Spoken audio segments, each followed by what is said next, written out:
Well, hello there and welcome to Travels with Geordie. If this is your first visit, my name is Peter Knowles and I live on a classic wooden motor cruiser very much like this one in Victoria, British Columbia, along with the loving memory of my pup Geordie, all the while fixing it up for some pretty ambitious cruising. If that's the sort of thing that you might find interesting, please consider sticking around and subscribing. I'd love to have you.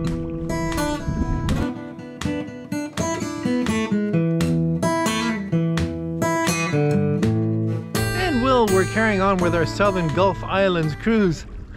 Hi there, Lady Zephyrus.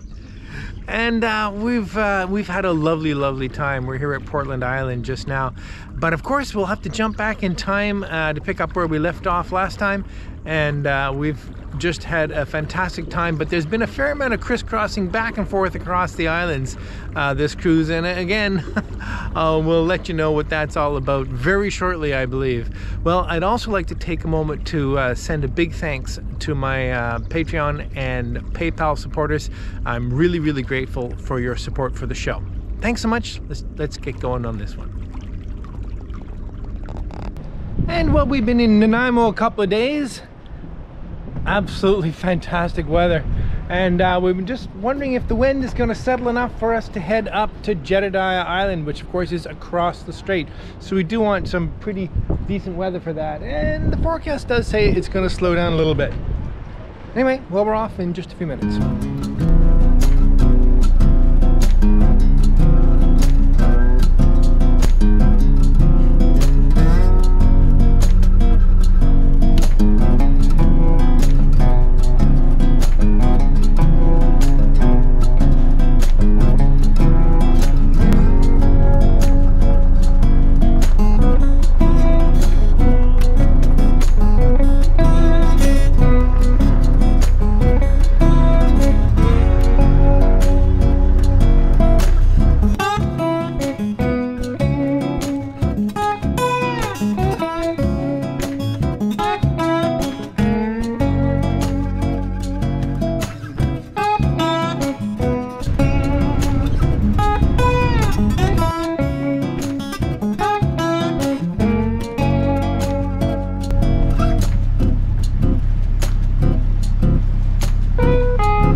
North Pender Island, and we're gonna run in to the pub.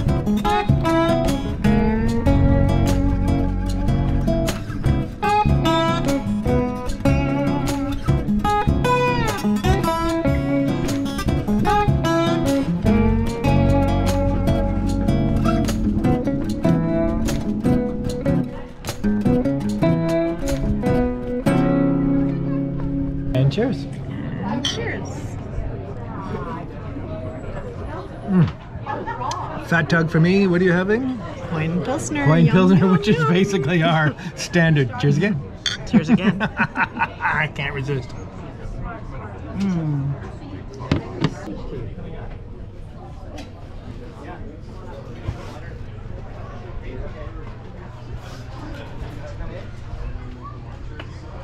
So this is the, what do we call it? This is the Pender burger? Looks guacamole and spicy jalapenos and mozzarella and I don't know what else. All kinds of good stuff. And we're also having some tempura prawns. Tempura prawns. Can't go too far wrong. Oh man, this looks really good. I gotta have a fry. I gotta have a fry. Mayo. Always gotta ask for the mayo.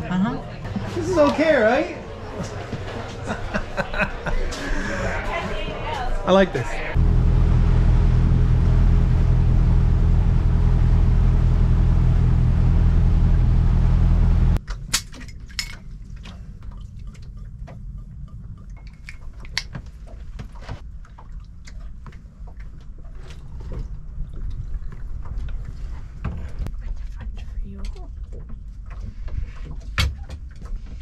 Cheers. Cheers. Real buttery maple. I'm gonna steal your butter.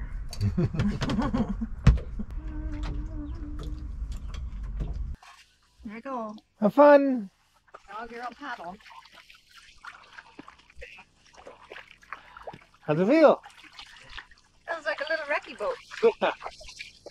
Who needs a rudder?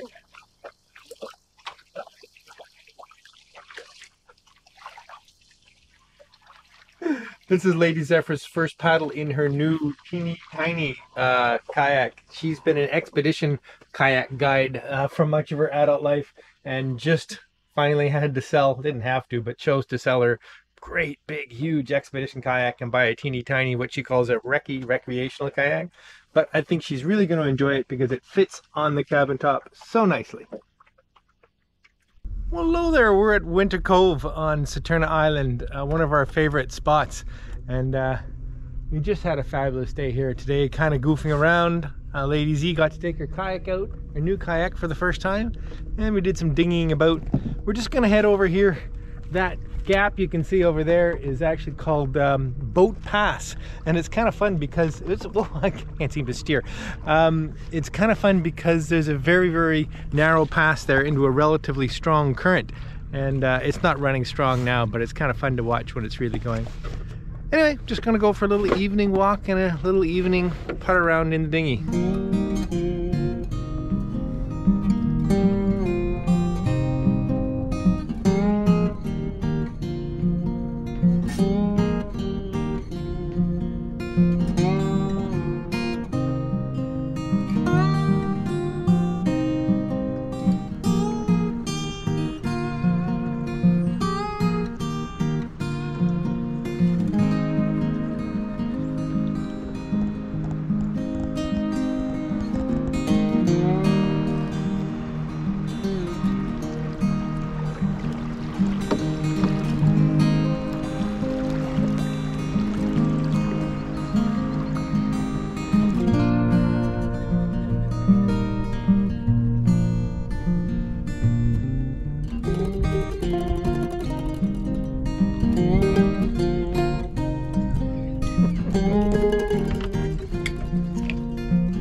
And good morning from beautiful Winter Cove on Saturna Island. We had a lovely, lovely visit in here yesterday.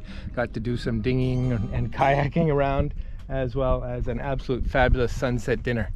Anyway, we're off again today to pretty much parts unknown. It's the beauty of this life.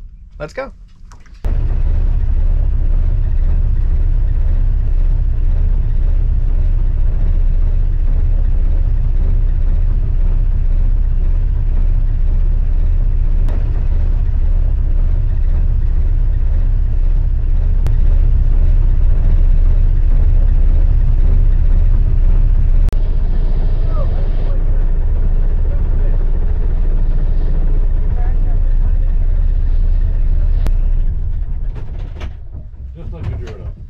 And good morning from Genoa Bay. We've never been in here. Tiny little spot just opposite a Cowichan Bay, which is a regular of ours. This is a super little secluded bay and a really fun little spot. It's a bit of a community. Let me take you for a bit of a tour. One of the really neat things about Genoa Bay is a fantastic restaurant, and I mean fantastic. We were there last night.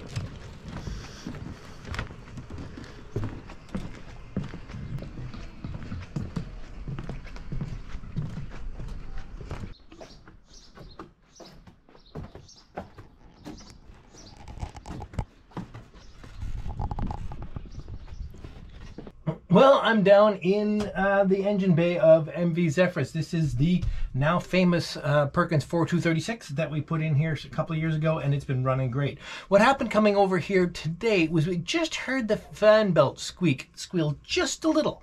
And of course, when it's squealing, it means it's slipping. And if a fan belt is wearing, if it's slipping, it's wearing 100 times faster because it's generating a tremendous amount of heat. Now, I have my own theories about maintaining regular A-section fan belts. What I mean by that is a standard V-groove fan belt. This doesn't apply to serpentine, poly V, any other kind of belt. The first rule for me for a fan belt that is driving a water pump and an alternator, maximum 60 amps on the alternator. I do not believe you should be trying to spin an alternator bigger than 60 amps with a single V belt because it just can't take that much power. The second thing is tension. The old rule of thumb is ½ an inch of, deflection between the pulleys that are furthest apart. Well, that's not really very scientific, is it? I mean, it's how hard are you pushing, how far apart, etc. My rule of thumb with fan belts is as loose as possible that doesn't slip. And the reason for that is tension in the belt builds up heat, and heat builds up damage in belts. Obviously, if it's so loose that it's slipping, well, it will deteriorate very, very quickly in a matter of minutes. So an ideal fan belt situation is not running hot at all, and that means it's warm down here, I'll tell you. So running as loose as possible will extend the longest life for it, and you won't have a premature failure. Now, when I run a belt loose, I run the engine, whatever it is, car, boat, whatever it happens to be, for a while, an hour or so, and then I feel the belt. And if the belt is warm, that means it's so loose it's slipping slightly without making any squealing, so tighten it up again. Basically, you want the belt to run cool. Anyway, all that being said, it squealed a little bit. The first thing to do if you hear a fan belt squeal is throttle back enough that it stops squealing. In other words, reduce the load on it, because while it's squealing, it's going to deteriorate very quickly and could come off. Now, on a boat, that means your water pump stops and your alternator stops. You could probably live without the alternator, but the engine will only run a few minutes longer without the water pump running. So it's super, super critical. You do not lose a fan belt on a boat engine, on any engine. Anyway, so I have actually just tightened this belt ever so slightly because it still feels like it's in really great shape. We have a spare. I'm checking that we have the right size spare just to make sure, and I'm going to pay very, very close attention to it. It was quite loose. Not that I had set it loose, but it's probably starting to deteriorate and stretch. Enough about fan belts. That's just my take on it, and other people may see that differently. Okay, while I've got the engine bay open, there's another thing I want to do while I'm down here, and that is clean the little wheel on the speed sensor, combination speed sensor and depth sounder. It also measures temperature. And it's a nice unit. So I'm just going to pull it out. Now this is a little terrifying because this is the dummy for it, and if you've ever taken out one of these while you're afloat, what happens is a lot of water starts gushing in and it'd be a little creepy. However, the bilge pump will deal with that quite quickly, and I can simply put this one back in the hole and keep it from leaking while I clean off the bottom of the impeller and all that.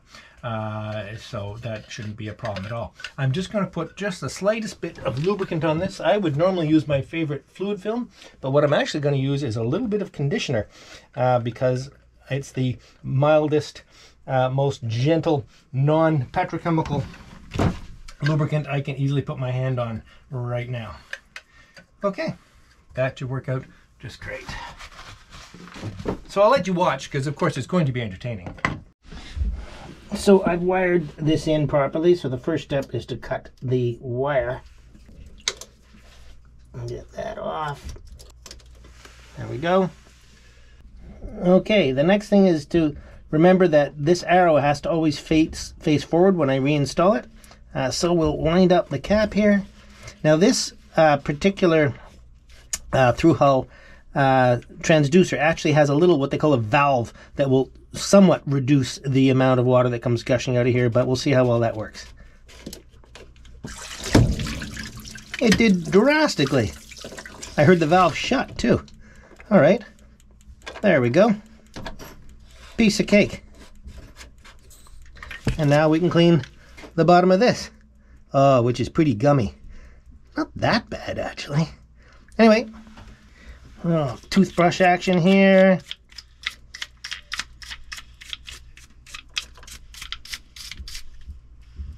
Oh, that's quite a bit better. Very nice. And there's still lots of bottom paint on this. This has Micron CSC bottom paint on it, which is non-ablative. It's a hard paint, so it doesn't come off. Okay. Clean it up a little bit.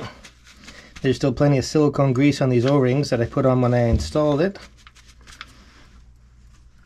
And I'll just keep this clean while I remove the temporary plug and put the main transducer back in. We'll hear the valve close again. That's pretty cool. Okay. Align it forward and screw it down. And I'll rewire it. I can tell you this is not actually a very pleasant thing to wire up.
With bacon, applewood bacon, with a Trackleman's mint jelly. Which is the secret ingredient. It is secret, yes. Yeah.